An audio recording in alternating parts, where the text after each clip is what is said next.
একটা সুস্থ সুন্দর পরিবেশ তৈরি হয়। আমাদের বিএনপি আছে, জামাত ইসলাম আছে, ছাত্র ভাইরা আছে।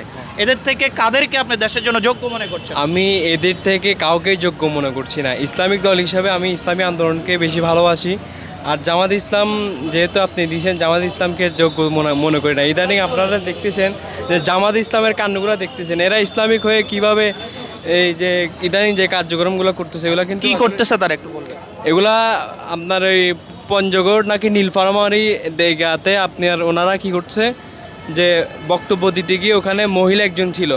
তো আপনারা দেখবেন যে ওই সারির ভিতরে মহিলা একজন বক্তব্য দিচ্ছে, ওনাদের কেন্দ্রীয় নেতা ডক্টর শফিকুর রহমান ওখানে ছিল। তাহলে এরা কিভাবে দেশ এরা যে নারী নেতৃত্ব যেখানে হারাম, যেখানে বোরকা ছাড়া, এরা ডাইরেক্ট কি মানে বোরকা পরে নাই, মহিলাটা বোরকা পরে না যে বক্তব্য দিচ্ছে, তাহলে এরা কিভাবে আমাদের নারীদেরকে জ্ঞা দিবে? আচ্ছা, আমি গত 20টা প্রোগ্রামের ভিতরে এই প্রথম আপনাকে দেখলাম যিনি জামাতের বিরুদ্ধে একটা কমপ্লেন করেছে। আচ্ছা, যাই হোক, দর্শক ওনার এই অভিযোগের ভিত্তিতে আপনারা কি বলতে চান?